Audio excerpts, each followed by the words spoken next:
I had to go to physical therapy because I slept on my arm. Wow, you're lucky you didn't lose it. Yeah, yeah. If you cut off the circulation that that's long, so funny. usually your body will wake you up. I've woken up with dead arm. I'm dead thinking hand. about it now because I can re-injure it, and I did, and it's like not good right now because I slept Really? on my arm like within the last week. Yeah. Did you still go to prom? I did go to prom, and I Yeah? remember I was on the dance floor at one point, and I already wasn't gonna. I don't dance. I don't dance. I don't run. I don't do anything like that. And then I was on the dance floor. I was like, all right, let me try this once. And I throw my arms up. This arm goes up. This arm goes like this. And then I was like, all right, never mind. I'm leaving. I throw my arms up in the air. And was that the song? Yeah. So I put my hand. No. That sounds like around the same time that song was popular. I think that was outdated by the time I graduated high school. Oh man, I feel old now. Yeah. Yeah, it's definitely more enjoyable bombing in front of a bunch of strangers. I hard agree with that. Yeah, if it's just everybody, I'm like, fuck you guys. Like, I think that's just bad either way. But yeah.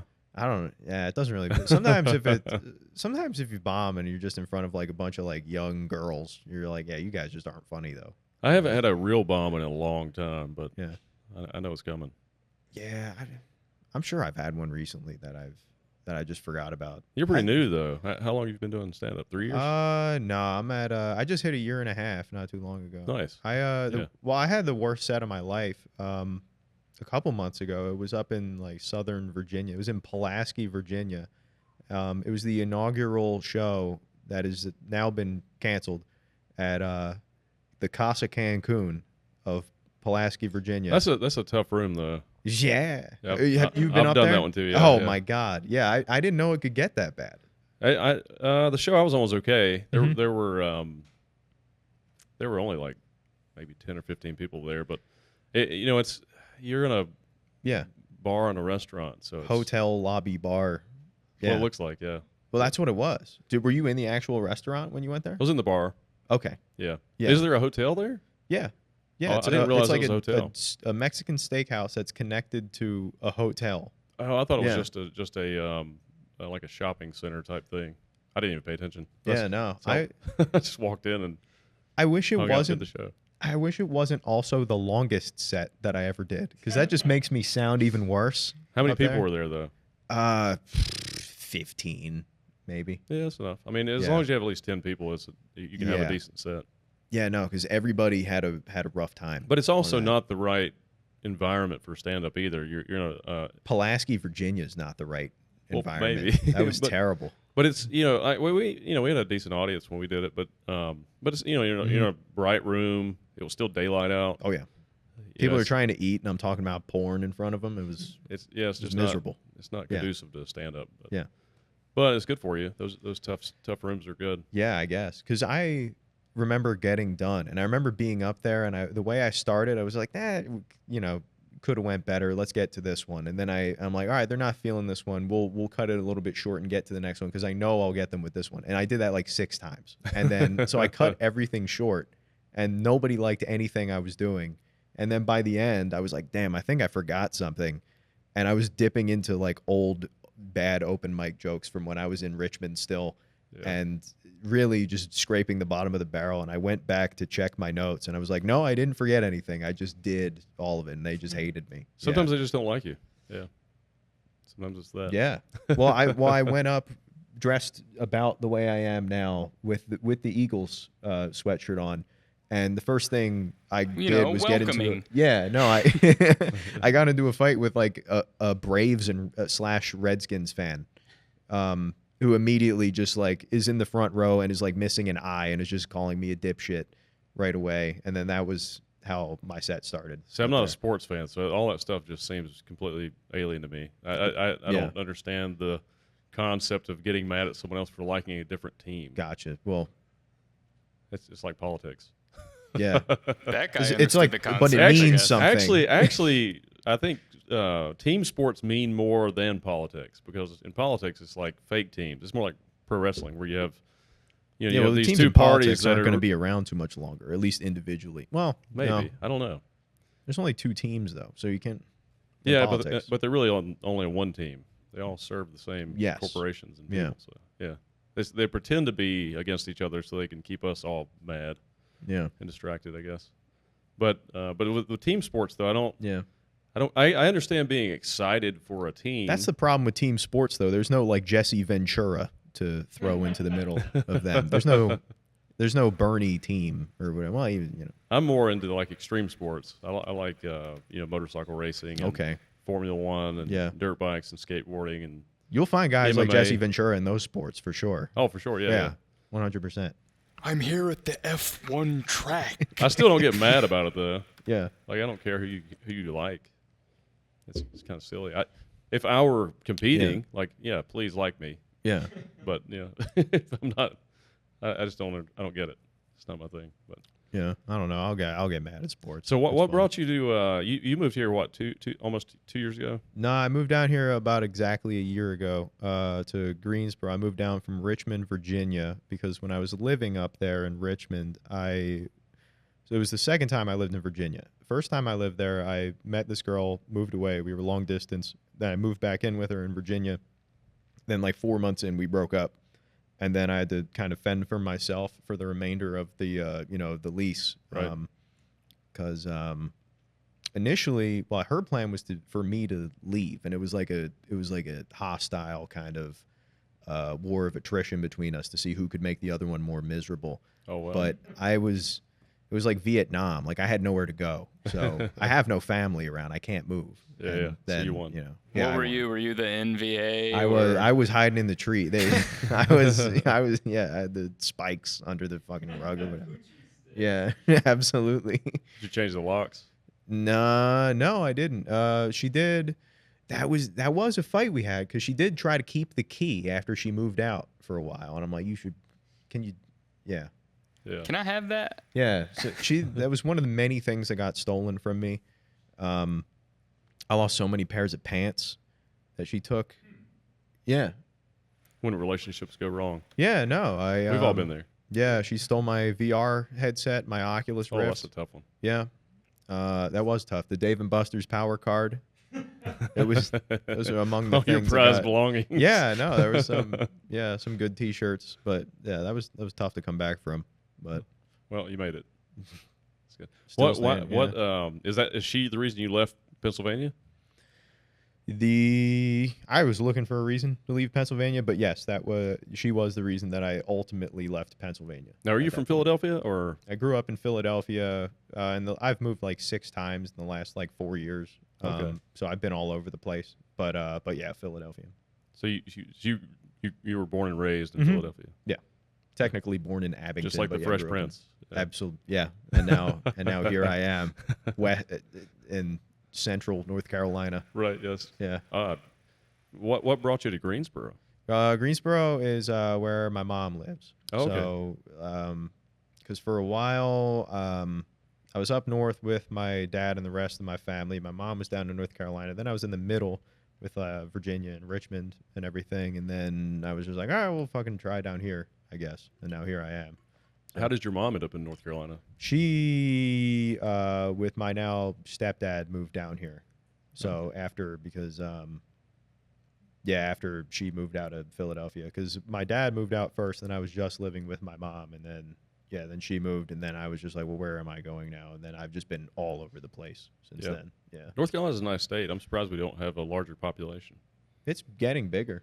Yeah, it is. Yeah. I feel like everyone I went to school. I feel like every time I get on Facebook, there's someone I went to school with who's moving to North Carolina. Oh, Yeah. Like the West Virginia to North Carolina pipeline is pretty big. I feel like. Oh, I okay. feel like it's getting bigger. The Yeah. North Carolina. just north to North Carolina. It's becoming the Pipeline's huge. Georgia of the South. I don't know what that means. I've never been there. It's an oxymoron. Yeah. It was. All right. Anyway, right. you were talking. You guys talk. what was it like growing up in Philadelphia? Growing up in Philadelphia, it was fine, I guess. I mean, I'm glad I grew up there. I like some of the things that kind of instills in you. That people will see me now and just be like, that guy's mean, and I don't like him. And I'm kind of glad I have that sometimes. Yeah, a little edge. Yeah, but I really hate big cities. And I feel like I have ever since I've been like a little kid. So I was just kind of anxious all the time whenever I was like out in like the city. Because where I grew up in Philadelphia, It was it borders like Ben Salem, which is like not full suburbs, but it's like, I don't know, it's hard to describe. It's So you like, didn't grow up in a rough part of Philly. no, not really. Okay, just suburban. No, it was like right on the borderline. Like, you know, people, I've had neighbors get their like cars stolen and shit like that, and Yeah. but you know, nothing really that bad. Okay. Yeah. What? I'm sure you've always been an artist. What was your first art passion, Jesus.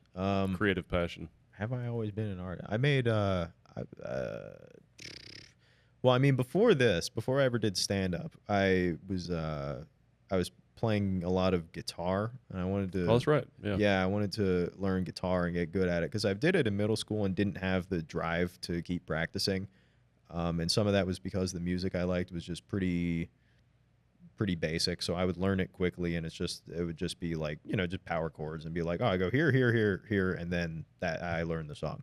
Right. And then I would have nobody to play with, and I just wasn't really. I would just rather play video games. And then I got into it when I was older, and then I practiced diligently because I was like, all right, this is going to be my new thing. I'm going to join a band, and I like writing stuff, and I feel like I'm pretty good at like writing music, and I just got to get better at actually playing the guitar. And I've practiced really hard for 4 years. Eventually, 2022, I did join a band, and I was just garbage. And I got kicked out of the same band 3 times. Yeah. That's funny. And you look at me, you don't What'd think you I do to get kicked kicked out of the band. Because I don't. You look at me and you feel like he probably did something to get kicked out of the band. It's only just because I'm bad at guitar. That's it. I'm just bad. Yeah. You don't look like a mean person. No. Well, oh, thank you. Yeah, no, I don't think Yeah, you I look don't like get that often, that I don't look like a mean person. You may be a mean person, but you don't. No, look I don't try to be. You've never been mean to me. super mean or nice to anybody. I don't know. I'm just kind of, here I am. Yeah. You've never been mean to me either. I appreciate No, that. I won't be. Yeah. Yeah. Not a mean guy. Yeah. Look at us. Yeah. We're. I thought when I first saw Brendan, I was like, oh, I bet he gets angry. I Yeah? don't know what it was. I was like, I bet he gets angry. You're one of the only people to talk to me like 3 months in living Yeah? here. Yeah. I I'm didn't sure want I you to talked blow to you. up on me, dude. I remember. Well, I remember I went out of my way to talk to you because I heard you. Still one of my favorite lines from anybody down here is Guardians of the Galaxy 2's "My Saving Private Ryan." Oh, I always love that line. So I remember hearing that at Brewer's Kettle and being like, "That dope." Thanks, dude. Yeah, I got kicked out of the same band 3 times. I love some of your new material, man. Oh yeah, really? Yeah, you're really developing your own style. I'm trying, man. I'm working Nice. my fucking ass off. So Yeah, and I think I do think the Philly, whatever you gain from growing up in a city like that helps. yeah, and the weirdest part is the accent, because growing up in Philadelphia, I was always the person who people would come up to me and say, "You don't have an accent at all." And then I started hearing people say, "You can tell he's from Philadelphia," when I moved to Richmond. Oh yeah, And now down here, I feel like I just try to lean into it a little bit more. yeah. Um, It's pretty mild. Yeah. Yeah. I think that's the internet. I think people your age, mhm. there's less of an accent across Yeah. the board. I think if you get a few Yinglings in me, then it starts coming out. Yeah. I think it might just specifically be Yingling from, Pottsville, and then you start hearing it. What's your favorite, I guess, Philly phrase? Maybe "Nobody likes us, we don't care." Like that one. Okay. That was a big one after the Eagles won the Super Bowl. Yeah. How would you? What's an accent phrase that's real? Oh, You think? I like Yinzers. That's a Pittsburgh I don't know. thing, I guess, Yinzers? right? What is Yeah. that? I think that's a Pittsburgh one. Might be. Yinzers. that might be. You're big on Yins from Pittsburgh. I love it. I've never heard I worked that. with a dude from Pittsburgh, Never and he'd heard say yins and yeah. Like, I loved it. I don't know what it was. I don't know if I've ever met anybody from Pittsburgh. Like ever in Yins, my like life. Ewans? Yes, it's like y'all. Oh, okay. Basically like y'all, I think. Yeah. Interesting. Maybe use guys. That's a good yeah, one. that's- Yeah, I would hear that a lot with a lot of the kids playing like football out on my street. Like, yeah, use guys. Yeah, that Yeah, kind yeah. of stuff. Yeah, Yeah, Is that more it's a cool northeast? accent. Is Was that it? just like northeast, or is that like? I think that's definitely Philly. It's- Use like yeah. YOUS. Yeah, as opposed to like y'all. And there's something in people's voices Mm-hmm. too. It's like a part of the accent that's really specific to that area. Yeah, it's very interesting. You got that one bit. That's haram, dude. Yeah, the Yeah. Philadelphia Muslims reading the Quran. My friend from New York co-wrote that joke with me from up in Richmond. Nice. Yeah. That's cool. Richmond seems like a boring place to live. You're like the second person this week to tell me Richmond sucks. I don't think it sucks. It's just okay. It just seems boring. No, I liked Richmond the whole time I was in there. Like the first time I lived there and I just worked there, I liked it then. And yeah, I liked it the whole time I was in there. Because I feel like it's not too rural, but it also doesn't give me like big city like Yes, feels where like the fuck small. do I park, like kind of shit like that. So I guess Edgar Allan Poe was from there, right? mm-hmm. Yeah, so He's from Richmond? I think so. Yeah. There's a hotel. Because he has a museum there. I thought he was from Baltimore. Yeah. His house is in Philadelphia. So there's a hotel in Richmond where he used to. I guess he used to stay in that area or do a lot of his writing there. And they took these old townhomes and converted it into a hotel. They kind of like built the hotel around it. Yeah. So the rooms are the old townhome rooms. Yeah. And it's a pretty cool place. And this is where he used to kiss his cousin. It's called something Row. I can't remember the name of it, but Skid Row. It's not that one. Yeah. But it's a cool place. Man. So what do you trying to think of a question for you. What are your goals in comedy? Goals in comedy. I think when I was in like high school, getting into college, I wanted to be like I really like the guitar player Buckethead.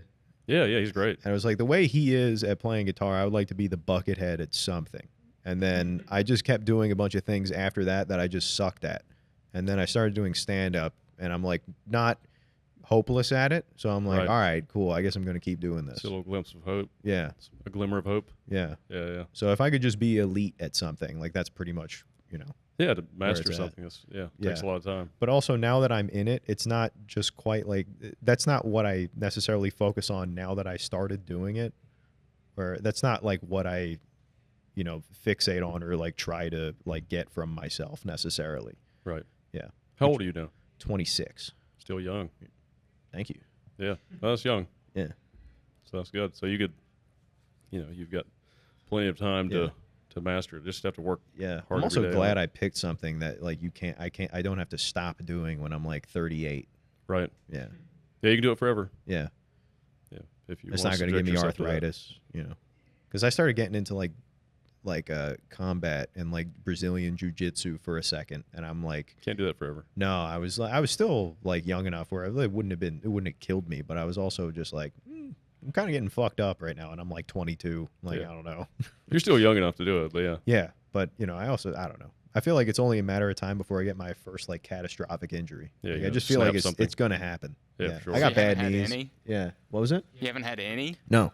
No, I've like it's coming. I've had some things that have made like parts of my body just like permanently awkward, and I feel like there's gonna What be does that mean? so like my like sternum pops. I think I like cracked my sternum when I was younger.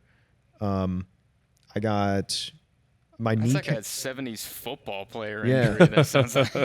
I got it from running the gauntlet at hockey practice. So where you just stand is the worst way to get it, because the way there's the boards in the hockey rink, and then Is there a good way to break your sternum? Well, there is a better way, and then all your teammates are next to the board, like parallel to the boards. You skate in between them; they all hit you into the boards.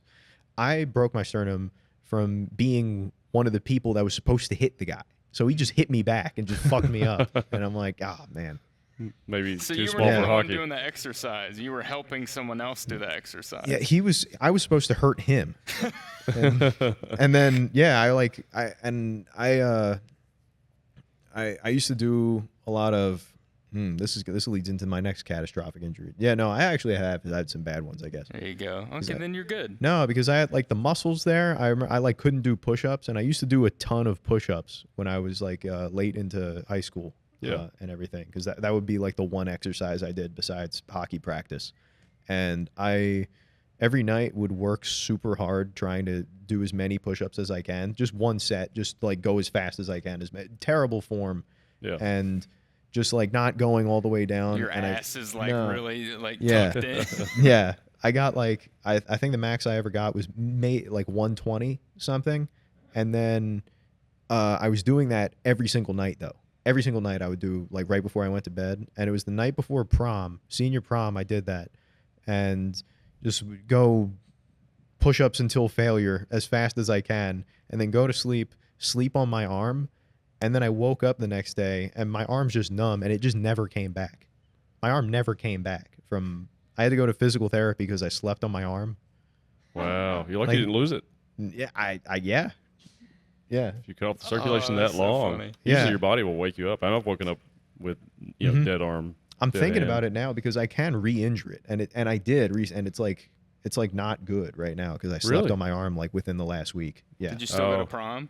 I did go to prom, and I Yeah. remember I was on the dance floor at one point, and I already wasn't gonna. I don't dance. I don't dance. I don't run. What? I don't do anything like that. And then I was on the dance floor. I was like, all right, let me try this once. And I throw my arms up. This arm goes up. This arm goes like this. And then I was like, all right, never mind. I'm leaving. I And, throw my yeah. arms up in the air. Was that the song? Yeah, so I put my hand. No. Say that sounds like around the same time that song was popular. I think that was outdated by the time I graduated high school. Oh man, I feel old now. Yeah. What did you want to do originally? Did you have any plans? Man, I wanted to be so many Career-wise? different things. When I was like a little kid, I remember I wanted to be a wrestler, Okay. like a pro wrestler. Yeah. I wanted to be a UFC fighter. Then I wanted to be a sniper. Just something I macho. wanted to be in a SWAT team. Yeah. A surgeon was one of them. And then as I was finishing high school, I was just like, all right, it's going to be like a computer programmer, basically. I was just going to get sick at coding was like my plan. And then, yeah, that got my metaphorical knee got blown out trying to be a programmer. I got screwed on that one. Did you go to school for it? Or try to? I tried, yeah. So I got accepted to Temple University. Fuck Temple University. And I got accepted, and then that summer they have the placement exams that you take. There's one for English, one for math, and the disclaimer was if you don't take the exams, you're just going to get placed based on your SAT scores. Right. I crushed the SAT. I did really well on the SATs, and so I was just like, all right, cool. And then orientation comes, and when you're picking all your classes, they say, all right, these are the ones that you can get. So they put me in the classes that I tested into, and it's like English 101, which I already did. I did the college class as like a dual enrollment when I was in high school. So I was like, I Right. literally already did this. And then they're like, well, you're taking it again. And I'm like, okay. And then math, they're like, all right, you're doing intermediate algebra. I was like, I just passed calculus 2 years ago. So, and they're like, yeah, it's going to be like a year and a half before you can take calculus, which is like a prerequisite to take programming. It's like someone made a courses. mistake. I guess I did by not taking the Should've placement took the placement exams, I yeah. guess so. Yeah, I wouldn't be But here. I thought your high school credits, if you took advanced classes like AP classes, they I transfer. took AP classes. I didn't take AP English or math. I took like AP History and I took AP Psychology, and I think one of them I got credit for. They had psychology in your high school? Yeah. Oh, that's interesting. Yeah, that class was awesome. Yeah, We had that's cool. our AP US History teacher. He what's it called? Story behind so we took the AP classes in our senior year. AP US History. This guy, we're supposed to be taught next year by this guy who has a doctorate, and he's really shitty about it. And he makes you call him doctor if you fuck up and call him mister. He like gets on you about it. Those guys rule. They're terrible. But no, so he acted like that with it, and we were like, all right, that guy's annoying, but we're gonna pass AP US History, so we're gonna be good. And then he quits over the summer, and then short notice we get this guy who's like never really taught any kind of class like that before. The night before the school year's about to start, senior year, the word gets out that this new sub teacher got so overwhelmed by everything he was supposed to teach us that he had like an anxiety attack and then just quit his job basically before he even started. Oh, wow. Yeah. So then the first day of school, we get this guy. Let me try not to name drop anybody else. But we get this guy. Jesse Ventura. Yes, we get him, and he's like, "I'm going to teach." But it's a guy we've all seen before, and we know him as like the dipshit substitute teacher that you tell like the fake name to. Yeah, he's that guy. And so he sits down. He's like, "Hey, I just found out today that I'm teaching this class." I'm like, "We're fucked right now." And he gave us like the period off basically. And then the next day we come in, and he's like clearly putting on like Mr. Serious face, and he's like, "All right, guys, all right, no more funny business." Basically, Yeah. He was the best teacher ever. And then that's cool. early into the year, we found this old Vine account he had where he's at like Phillies games, like, "Yeah, go Phils," and he's like recording women like, "Yo, drunk bitches," and all. And we kept it a secret the whole year until the very end, like after we had all passed the AP exam, and then showed it to him, and like he looked like he was gonna die afterwards. It was That's dope. funny. Yeah. I had a few good teachers in high school, but we weren't so connected back then that we didn't have the internet or anything, so we couldn't dig up any dirt on our teachers. You get in trouble in high school at all? The time. Yeah. Really?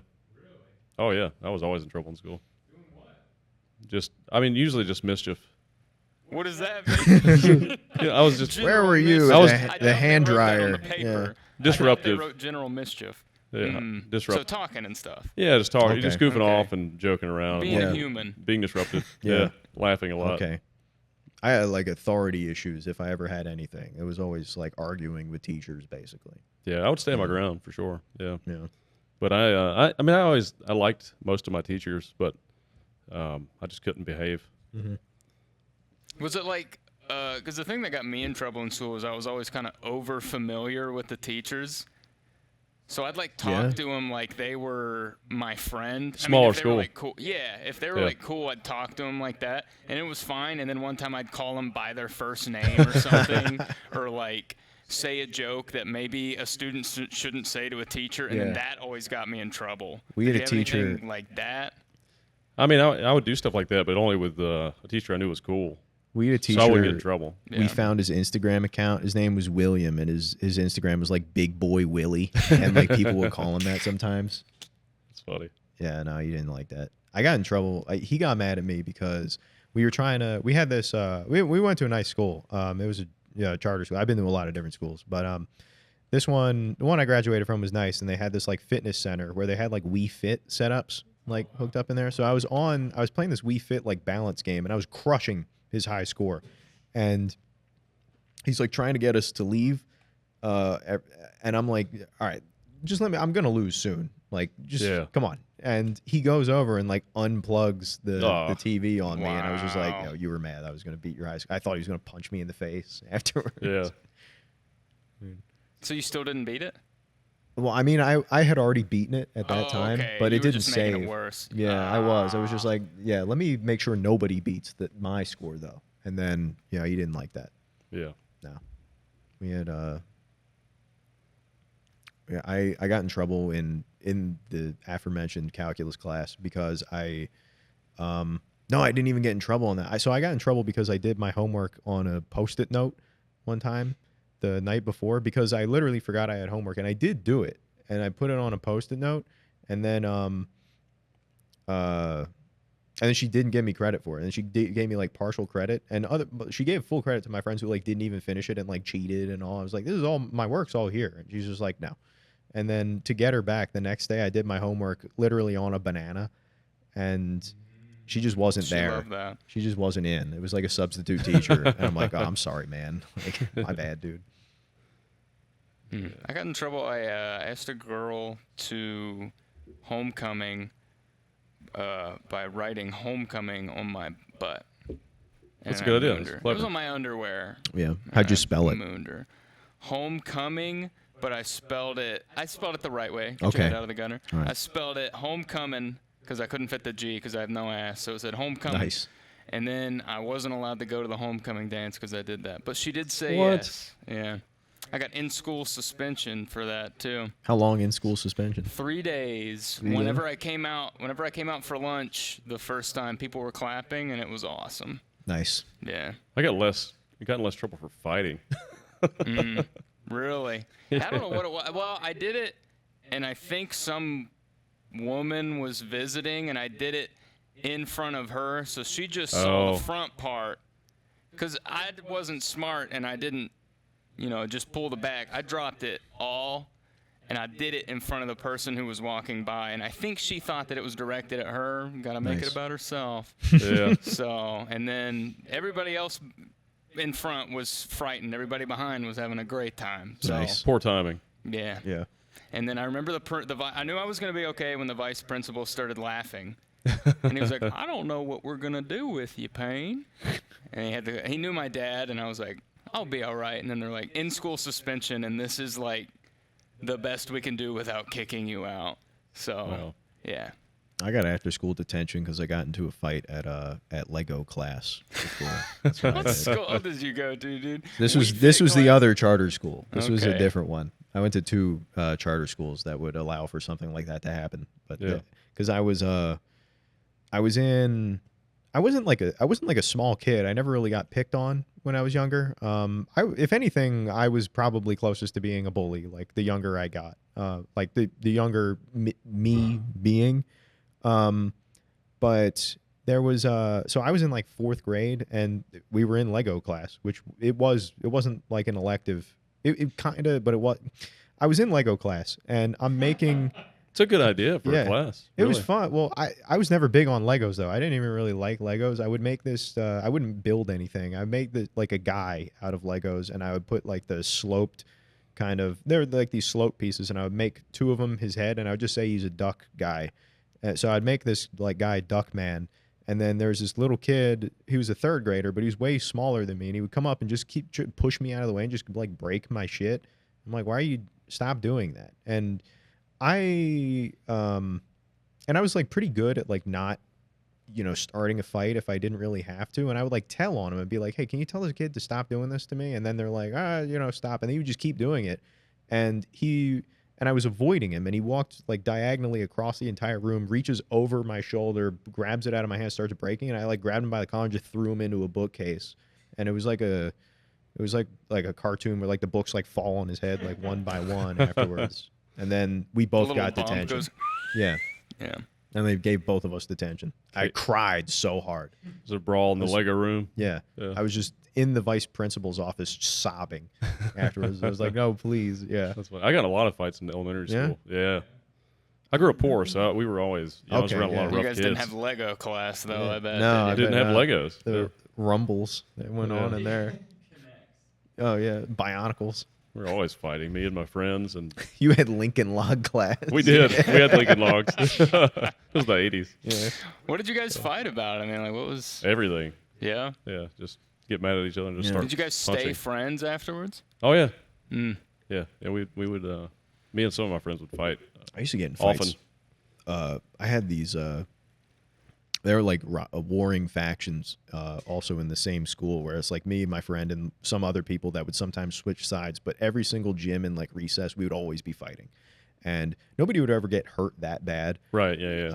Yeah, if I fought a friend, we weren't trying to kill each other. Well, we weren't We were friends. punching each other. Yeah. Now, yeah, I had some fights I got into with other dudes that weren't friends, Yeah. and we would just beat the hell out of each other. But I think I think part of it is that you're just kids and you don't even really have the capacity to do that much. you can't do physical a whole damage. lot. Yeah. Yeah, like even you kick someone full force, like you know. Eventually, you do though. When you get Yeah. older, yeah. I know some of the fights I got in when I was Yeah. a teenager, especially late teens. Mm-hmm. Those were a little rough. Yeah, I was like 9, They're brutal. like Yeah. in this time period. But I think it was partially that, but I also think it's that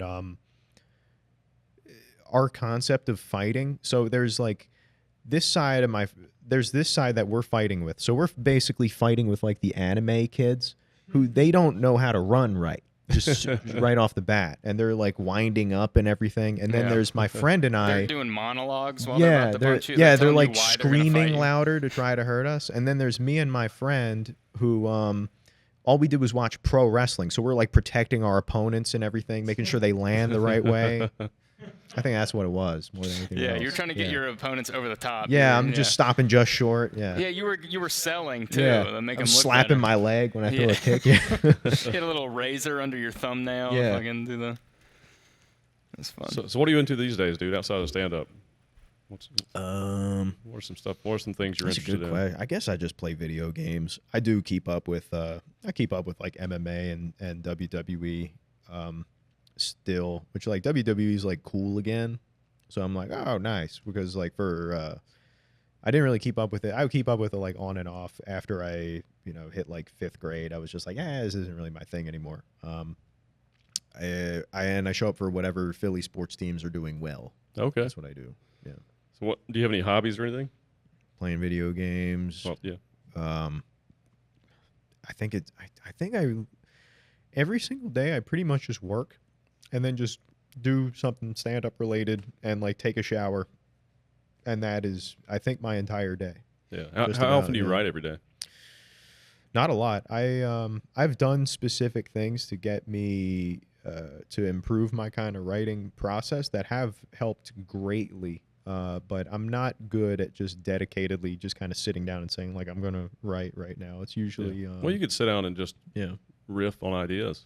Yeah. Just talk out loud about premises and record it. That's how I when I have a new idea, I'll either write it down in my notes or just take a quick voice recording, and then when I write, I'll actually I'll pull up all my ideas and I'll just start riffing on them and just talking about them and trying to figure out what it is specifically that I think's really funny about that idea and try to create a couple bits or maybe a bit and a few tags, and then I'll start talking about it on stage, and then once it becomes something that I feel like I could use in a show, then I'll type it into my set. What kind of phone do you have? iPhone. Okay. Yeah. So it was Steve Lesser who got me onto this because we both have Androids. They're Google Keep. Okay. Yeah, so Google Keep, you can get it as like a widget that's just on your home screen, and it's just like a big plus sign that you just hit, and then it just brings up like a little screen that you can just like type notes. whatever. Yeah. So like there aren't really things that I come up with and then forget about anymore, which I think is probably one of the biggest changes since I started doing stand-up. Very important. Yeah. Because if you don't write it down, it's never coming back, or like, it's unlikely. I would forget ideas just because I didn't want to sit through like Google Docs loading on there, and I just didn't have the patience for it. And I didn't want to write because I don't like it. Yeah. Yeah, I just use the Note app on my phone, and then the voice recorder, which works great. Yeah. I usually do the notes, and then if it makes me laugh, then I'll say it in a voice memo, and then like I'll still be laughing about it, and then I'll remember and I'll be like, oh, that's the part that's really I don't know, that helps me a lot because I'm like, oh, it still makes me laugh, so it'll be easier to convince other people it's funny. Because if I'm in the voice memo and it's like there's nothing there, I'm like, how am I going to tell other people this is funny? Yeah, that's the gauge I use too, man. If it has to make me laugh. Like if it doesn't, if I have an idea and I think it's funny, and I initially laugh about the idea, then I'm sure it's funny. But then I have to figure out what's really funny about it, and then sometimes it takes a while to find it though. Like, why am I laughing at this? That takes sometimes it's not as easy as we think. Yeah. Or like you dig in a little bit and you find a bit. I have bits, like I had a bit, or I have a bit, and I just did it at a show a couple weeks ago, and at that new club in Jacksonville. It was, I got to feature there this past weekend, but that's not Dead Crow, is it? No, that's Wilmington. Okay, but I did a show. I featured there 3 weeks ago, and one of the bits I did, I've had that bit for a couple of years, and there's like. And I always listen back to my sets. And this one bit, I every time I hear it, it's like there's something missing in this bit. Like it's not the way it needs to be. I'm not articulating the idea that I really have. And so I sit down for I think about an hour and worked on that bit, and I found it, and it made me laugh. And I'm like, oh, this is the angle. I was coming at it from the wrong angle. So it made you laugh that night before you went up? Oh, and that's great because then you had that newness to it, yeah. Well, that night I did it the way I always do it, but then when I went back, okay, I did that same bit, and I did it the right way, and it had a good response. So, and it's way better. It actually I changed the punchline, and it even added a couple tags. Yeah. So the best is that little gift, like right before you're about to go up. And it makes you laugh, and it's a new thing. It's like, oh, I'm laughing about it before I'm about to go on stage in like 5 minutes, and I'm laughing about this thing. I'm excited to tell everyone. That's like a little bonus. I like that. It doesn't happen a lot, but it is nice. My thing is I'll like sit down and try to write something, like try to flesh out something that I'm like, this is dope and this is going to be awesome when I figure this out. And then I just write something that I don't like as much in the process. And then everybody likes that one better when I try to do it. Like that's what that like LeBrendan, like Joseph one was, where I just got that because I just took a break and just came up with it while I was trying to write about like boomer Taliban dads. I was like, this is funny. And then what's a boomer Taliban dad? I was just trying to talk. I forget what the premise was, but it's about this is I got that same Star Wars like action figure case over there in that corner. I'm sorry, but yeah, those are famous ones. Yeah. Oh, they are. Yeah. Oh, I just knew it because my dad had it. Oh, okay. Yeah. But no, I was trying to. It was because it was talking about like cop kids who like hate their the police basically, and like their parents are cops, which is like hypocritical, but it's also like natural. And I was talking about like kids in the Middle East like hating their like boomer Taliban dads and like Punisher stickers with like turbans on them and all that. Yeah, that's a funny premise. I was like, this is fun, and then like it just wasn't happening. What is your writing process? Just go to a lot of open mics. That's it. Do you record all your sets and listen back? No, I record almost none of them. I have like you gotta change that. Yeah. I know that'll next year maybe. It's really important. Maybe the second half this year. Nah, you should change it now. I don't know what to. If you record, I promise you, if you record the set and you listen to it, I don't know how to record it though. It takes so much data, and I don't have like a good voice recorder. No, it doesn't take any data. I don't have a good voice recorder on my phone. Download a voice recorder. I don't feel like buying it. You don't have to buy it. There'll be a free one. But there should be one on your phone. I don't think I have one. You're doing like jujitsu level. We'll help you after the show. I'm tucking my arm. Yeah.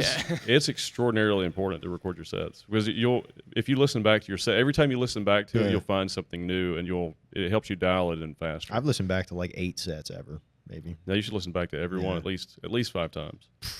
Man, I've been told that. It makes a huge difference, dude. I'm looking forward to when it does make a huge difference. You have to do it for it to make a difference. There's only one way to find out, dude. But it's like I'm looking forward to like the next time I start going to the gym again, like the same way that I'm looking forward to like listening to my sets back. But you want to be a professional comedian, right? Yeah, I guess. Yeah.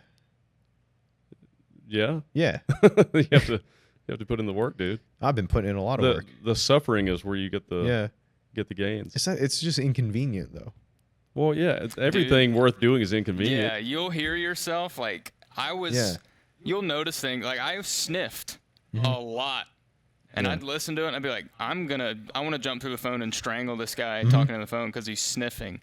Yeah. And then I'd like change my voice. I'd like go, hey everybody, and I was like, I don't talk like that's not me. And I never noticed it until I looked back. It's not all about just joke. I mean, like when you start, it'll be how you sound, and it'll drive you nuts. And then jokes things like, why'd I say it like that? It's funnier this way, or this is why they didn't like this. So I'm telling you, man. That's true.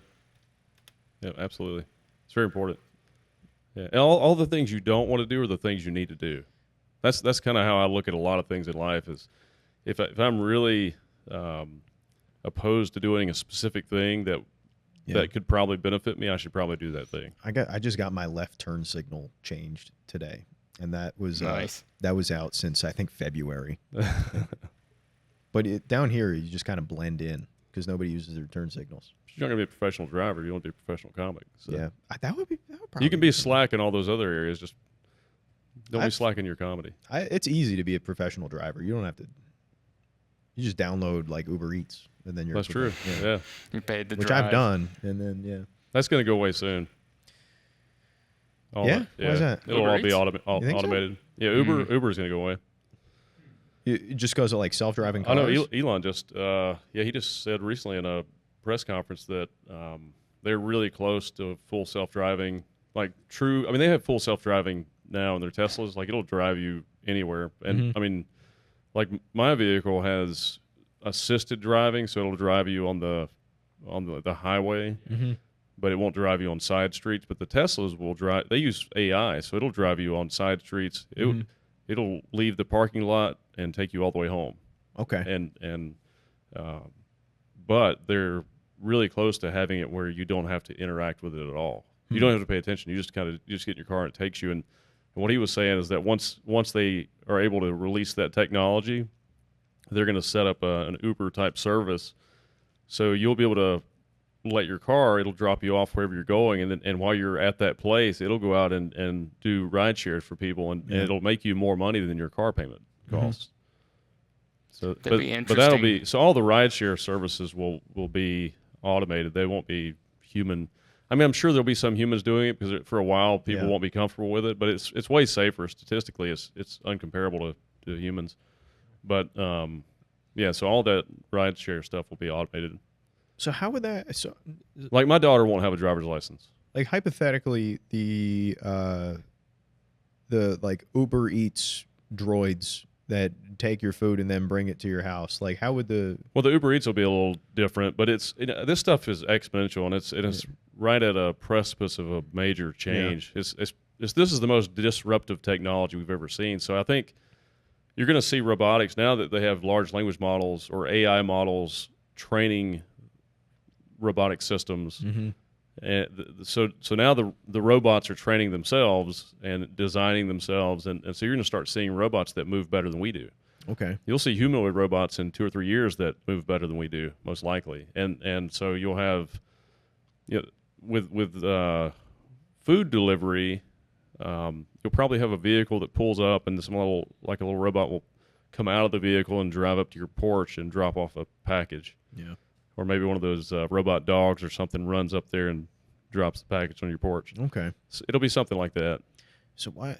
I don't know. There was what was that technology? It wasn't Google Glass, but there was this big, some sort of like tech demo. I think it was mostly like visual effects, but to demonstrate this kind of like glass technology where it was going to be like touch screens over like mirrors and stuff like that. Well, they have that now. And it had like millions of views and everything. And I remember being in school and everybody telling me like, yo, 10, 15 years from now, this is all you're going to have. Well, that's not going to be. I think most screen technology is going away. I think laptops will be. It'll be glasses. It'll be glasses. I mean, some of the AR glasses now are pretty incredible. They're still a little bulky. I mean, some of the more simple ones are not, but the ones that have like this, huge theater-sized screen in front of you. Yeah. And those you can still see the extra lenses in there. But who was it? I can't think of the company. Some company just came out with a new pair of goggles. Yeah. That look like the Ready Player One goggles. Okay. And they're really sleek looking. They're cool. You may be able to pull them up, but those look pretty amazing. And so that technology is going to be. Those are the computers of the future. Okay. Oh, and even the way we interface with technology is going to change drastically. I know Apple just signed a contract with OpenAI, so they're going to replace Siri with large language model technology this year, I think. And when that happens, suddenly you can just talk to your phone. Mm-hmm. So a lot of times you won't even have to open your phone. You maybe just have your AirPods in. And you could it'll be like, hey, you've got an email from so-and-so, you want me to respond to it. And I don't know that Siri will be able to do that, but you'll have AI assistants very, very soon. They exist now. You have to sort of set them up, but maybe next year, 2 years, you'll have an AI assistant that will respond to all your emails for you in your own voice. It'll just ask you what you want to do, like so-and-so sent you an email about this project or whatever. What do you want me to tell them? Like, well, just tell them we'll do this, and it'll just do it for you. And it'll pay your bills for you. It'll do all the stuff. It'll do your taxes. So it's the world's going to change drastically over the next 5 years. Gotcha. And like the AR, what were you saying? Like AR glasses? Yeah, AR, which is augmented reality. Yeah. And then VR is when you're submersed in virtual reality. But I'm familiar. Yeah. Not as much as I was. Someone stole your headset. Yeah. Oh, yeah. But eventually we'll be in our bodies. It'll be in our minds, in our heads. Do you ever wonder? Like, I always look back on like stuff from the 40s when they're talking about like what will the year 2000 look like, and they're always like really hopeful. Do you ever feel like maybe that's kind of us in a way? Like it's like I remember there was an episode of the Three Stooges where it was like 2000, and it's like floating cars and stuff. Do you ever feel like there's maybe a little bit of that with us, or that's the design philosophy behind the whole Fallout franchise too? Yeah. Well, there's definitely some of that in there, but there's also always been there've always been futurists like Ray Kurzweil or Peter Diamandis, who just brilliant scientists who have a good concept of exponential growth, and those guys have always been pretty accurate on predicting where these technologies go. And actually, Ray Kurzweil has probably been the most accurate, and he's still been very conservative, and it looks like he's missed it. Like, it looks like he's missed it by about 10 years, 5 to 10 years, because like he was saying it was too early, but now he's changed. Now he's saying, well, maybe I'm a little bit too conservative on my estimations, because it does look like we'll reach AGI, artificial general intelligence, which artificial intelligence is kind of a bad term. It's really just intelligence. But we'll reach human level intelligence probably this year or next year. I mean, it's already surpassed us in a lot of ways, but in the sense that it can reason and do everything that we can do equally or better. So imagine next year we have AI systems that are indiscernible from humans conversationally, and with their ability to reason, but they're beyond PhDs in an intellect. So you've got a PhD level, basically human intelligence that can do every single thing a human can do, but better. So I think all jobs go away. I don't think there's any human jobs in 10 years, maybe. Can't tell jokes though. I mean, there'll be jobs, but they'll be we won't be needed for anything. I am concerned about these scenarios because they could go really bad, but they could be really amazing too. And technology is usually decentralizing, and I think decentralizing power is should always be the main goal, at least for the health of a civilization or a society. But like Elon talks about, he says there will be no shortage of services and supplies in the future because machines will create everything. And almost everything will be sort of alive.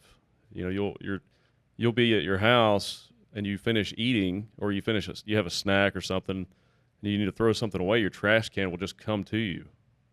Oh man, I don't want that. Sounds scary. I mean, it sounds cool, but like when I was younger, I always thought like inanimate objects were alive, and I was like, if I like stubbed my toe, I was like, oh, the table is laughing at me, right? I mean, I was like kind of a paranoid kid, but that's going to be a nightmare to see the way the old people of that time deal with all that, because it'll be nice for old people. Well, no, it's not, because it should be nice for old people now because everything's way easier than it was, but they're going to find a way. Well, life's not easier though. There's still, poverty is actually increasing in the U.S., which is unacceptable. But I mean, like card readers are easier. You know what I mean? Oh yeah. The technologies. Well, but it's going to be. So we're in like this transitionary period in digital technology. So we went from, like, when I was a kid, it was all analog. Yeah. It was cash and cards, and so now it's all cell phones and computers. Yeah. But in 2 or 3 years, it's going to be just voice. It's more like, I just want to do this thing, and then you just talk to it and say, I want to do this thing. And it's like, okay, let's do this. Okay. So for old people it'd be great because, or my wife who's not real tech savvy. You won't have to figure out how to use the technology. It'll just be alive. So you just talk to it, and it just does the thing you want it to do. So that's the future of computing. It's not, and then with like, if you need a screen, you just put on your glasses, and you just see a screen, and you just type in the air, or you just talk, or just There's even less reason to look after your grandparents with that. Well, it'll look after your grandparents. There's even less reason for you to look after your grandparents. Oh yeah. Yeah. You can tell Grandpa's getting old and losing his mind whenever he's looking for the remote. There's like no remotes anymore. Yeah, right. It's going to be really interesting. Yeah, I can't wait till everything's wireless. They've got they've got the tech for it now, but it's not been sick in here distributed yet. Yeah, it'd be amazing. Yeah, or even like with music stuff, the wires are such a pain. That's the biggest part of setting up and breaking down is just all the wires, all the cords. I'm such a freak for like controllers though. I won't use any controllers that don't have wires though, because the latency, like the milliseconds, it freaks me out. I use Apple TV mostly. I just use remote on my phone. Oh for yeah, that. with that, I mean like gaming and all that. I Oh. refuse to use wireless. Is there still controllers. latency? And I've never noticed it. I feel like I can. I could be completely wrong. They'll have a but, controller in your yeah. brain, dude, and you'll be like, the latency. Yeah. He's one of those guys that makes excuses when he dies. Hey man. Yeah, that's Hey, it. One less excuse. Oh, the controller, my ping, Yes. bro. Yes. I think you're identifying the wrong source of latency. Hey, skill issue. Like cooking me right now. I've made money off video games before. I've done it. But no, pretty soon TVs will be wireless. You'll just bring your TV home and mount it and just hang it on the wall and it'll connect. So you'll have they've already created these boxes. Yeah. They've had these for I think the first time I saw one of these was I want to say 6 years ago at one of the tech conventions or whatever. But it's like a cube and it's just a wireless charger. And so if you have that in your room, then all your wireless devices, it'll charge all your wireless devices.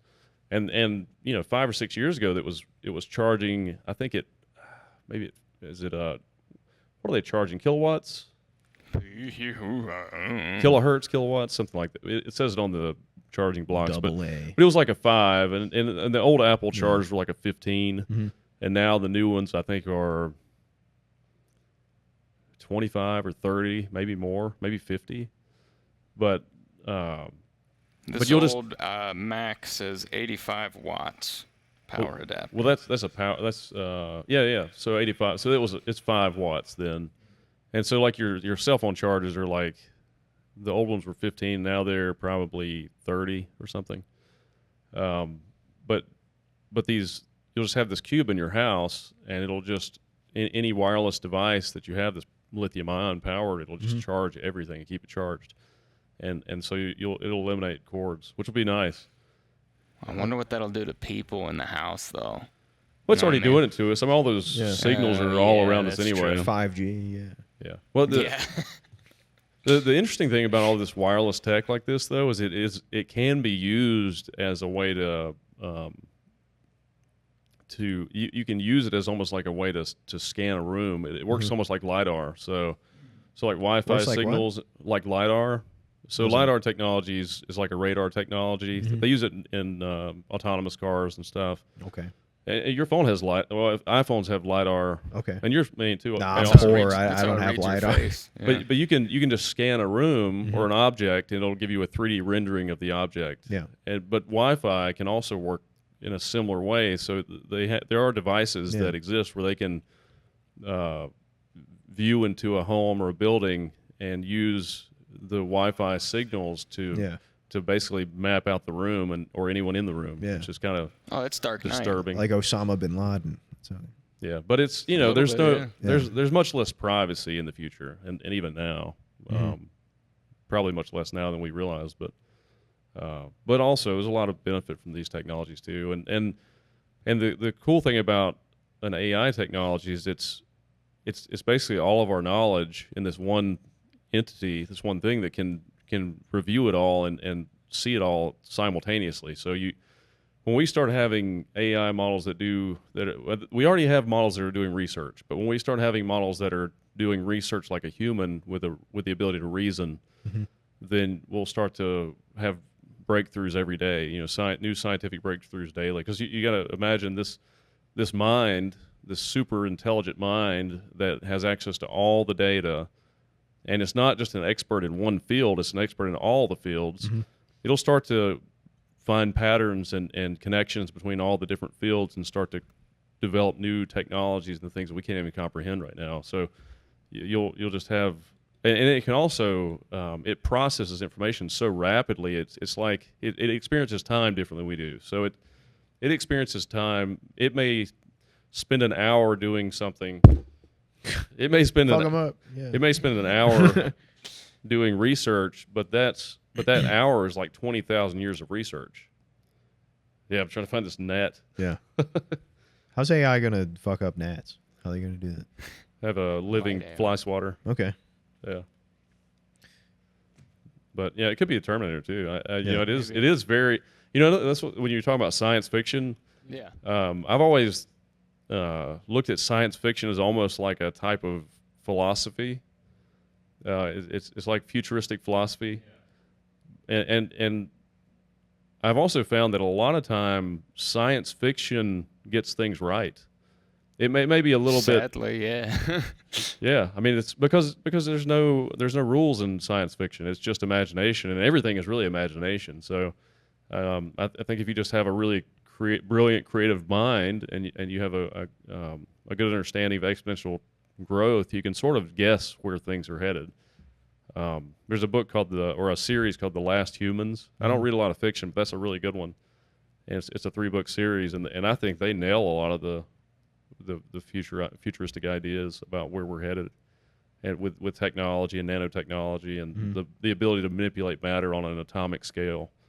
So I think if we're horrible stewards of our resources now, and we murder people for resources and for money and power, but if we can eliminate our scarcity mentality and our fear of loss, then we have the ability to have a true abundance in society and have a really cool future. You seem like you'd like Metal Gear Solid. I like the original. Okay. On Nintendo. But I haven't played the new one. Okay. Yeah. I think maybe was there a Metal Gear on Super Nintendo? I don't know. Probably. It was a card game, like originally, right? Like a board game or something? Or maybe Sega What? Genesis. Metal Gear was a card game? I think so. Really? Wasn't it like a board game or something? No. First, never played it. No, the first was Metal Gear, and then Metal On Gear Nintendo. 2. Yeah. It was It was a Nintendo game. It was original. It was Kojima's original idea because he was working on some like Penguin Pop game, something like that. Yeah. And then he like got his own studio, and then with the kind of limited resources and funding he had, he wound up doing that. The original Metal Gear. Yeah. I bet video game programming was fun back then when they were simple. Yeah, I'm probably super fun now. Well, that's a new thing too with programming in the tech community. Mm-hmm. That's one thing you're seeing with AI is it's really heavily focused in programming because it's being created by programmers. So that's the field they understand, and so now it's making your top programmers are 20 times more efficient because of AI, because it does all the coding for you, and then but now it'll do all the coding, and then it'll go back and review the coding. You can create agents, so you can create a whole team of coders, and it'll go through a system you'll create like a corporate structure of coders. And it'll do its own coding and correction and recoding, and then, so I think coders of the future, you'll just have people that understand coding, but their whole job is just to make sure that the AI is creating the thing that they want. Yeah. And because pretty soon we won't even understand the code. Yeah. Unless they just prevent that from happening. But I'm not sure if you can. It's going to be interesting. Well, yeah, sometimes it could be appropriate. Dude, delusion goes away pretty quickly whenever you record your sets. I'll tell you that. Yeah, that's right. Delusion killer. I'll walk I out. I don't know this. Am I just going to wake up in a straitjacket when I start recording my sets? Is that what's going to happen? I don't know. I mean, I don't think you will. I think you'll be like, okay, here's what I want to I've heard my sets before. Yeah. I know what my voice sounds like. Yeah, but like, I don't know. Sometimes I'll walk away and I'll be like, that was a good set. And then I listen back and I'm like, oh, no, that wasn't good. But then there's sometimes where I'm like, that was terrible. And then I listen back and I'm like, oh, it wasn't as bad as I've had that happen before. That's pretty much all my sets now. I'm more on the side of that was terrible because if I miss a tag or just something, I don't do something that I want to do, I feel like that was the whole set. But then I'll listen back to it, I was like, it was a decent set, but I hate it so much when I leave something out that I really wanted to do or I miss a tag. Well, some of the only sets I have recorded are just coincidentally also some of the maybe not worst sets I've had. Some of them, yes, but also some of the most like stupidly bad things have happened during those sets. Like my second open mic set ever, I tried to get my ex to record my first set, and she just didn't do it. She recorded the second one though. It was a disaster, absolute mess. And then the so you have PTSD from recording your sets. No, I don't think that's what it was. But it's also I go to so many. I don't want to keep doing that over. I don't want to keep recording every single thing I do. That's the work. It's also work. Like I know every set I've done. Like I have like notes for all of it. Yeah. I'm not gonna listen. You got to hear it. Yeah, you might say gotta something suffer, that you're like never think of again, but you say it during that set and Right. it works then. I'm like, Yeah. oh, maybe that'll be something later. Yeah. I recorded a set I did in Charlotte at Ha-Ha's and Tatas, where during that set, one of the strippers hijacked the sound booth and played crickets during one of my bits. That's funny. It was like a weird time though. Like it wasn't a time that called for like laughter either. It was just like during the setup, and she just Yeah. played crickets, and I'm like, what? And then I got a good laugh after because most people didn't hear the crickets. I was somehow one of the only people who did. And then You got heckled by a stripper. yeah, Yeah. then they beat the shit out of her outside. It is funny that the business that Yeah. hired you heckled you. It'd be cool if they hired me. It was just Oh. an open mic. Yeah. Oh, okay. I got you. If they want to, So they were I'll just do it. Anything that's not like probably people who went to a strip club for boobs. Anything that's not boobs on the stage is probably crickets to them. Yeah, That's But true. I have heard things about ha-has and tatas. I have not gone there. it was But- fun. Yeah. It was Are they fun. still That was doing it? I think that was the same day that the Phillies closed out the Marlins. They hit that like grand slam. I was like, absolutely. I was wearing this same hat. I'm wearing like an unbuttoned Roy Halladay jersey on there. I'm like, yeah, fucking fightins, dude. Awesome. Do you have any shows coming up? I don't know if I really have anything. So I was gonna go up to Richmond tomorrow, and then one of the guys running it got COVID, and then like on Sunday was still not sure if they're postponing it or whatever. And I was like, well, I'm not going. And then, so maybe Okay. I'm going there next week. Maybe I'm not. I was going to go up to Richmond, drive back, and then go back up to Richmond again because there's this competition show, but I'm not going to have any people to bring, and you got to bring a certain amount of people to get on. Oh. So I might not have anything until like the festival. Okay. Yeah, Oh, we'll book something between now and then. I hope so. Sure. Yeah. Yeah. Whatever shit I'm hosting the O. Nice. Tonight. There you go. Yeah, Very right cool. after this. There you go. So it's See you there. I got to wrap this up. Is there anything else that you wanted to discuss or talk about on the show before we wrap it up? I don't know, man. Anything you're excited about? I don't know if I am excited. I'm just bored now that all the competitions are done. Yeah. Because I'm out of the UCC. I'm out of the Good Raleigh nights. one. Yeah. Yeah. And like I was like, that was kind of all I had the first half of the year. I was just looking forward to that the whole time. And I'm not like sad now, but I'm also just kind of like, you know? Yeah. Yeah. Well, just get to writing and Yeah. recording. And recording. Yeah. Do a set right now. We'll record your first I've set been- for you, Oh, there you dude. This is such a long set I've been doing today. The most time I've ever done. All right, dude. How can people follow you on social media? Follow me on social media at on Instagram at Murder of Crows. I think it's probably the same thing on TikTok. I don't have anything on there. I'm probably got some messages from you that I haven't seen yet on there. Nice. I'll send you some stuff. I'll show you some love on TikTok, dude. Mhm. I'll send you some stuff. Nice. Yeah. We'll start recording your sets, and we'll have you back on, and you can tell us how it went. Okay. I'm gonna go listen to 2-year-old sets. Oh, yeah, Like, maybe right maybe before don't I do come that. on. Yeah. I hate listening to old sets. I feel like it contaminates your brain. Sometimes it's good to listen and then see like, whew, I'm glad I'm not doing that anymore. Yeah. Yeah, Then that's you true. feel like you've come a long way, but I don't Yeah. listen to the whole thing. I'll start and be like, okay, I'm done. Right. Nice. Yeah. Well, cool, dude. It's been fun having you on. Thanks for Yeah, we'll have having you me, back, man. for sure. Appreciate it. Yeah, for sure. Anytime. All right, guys. Like, subscribe. We'll see you next week. Yeah. Bye. He just belched during his outro.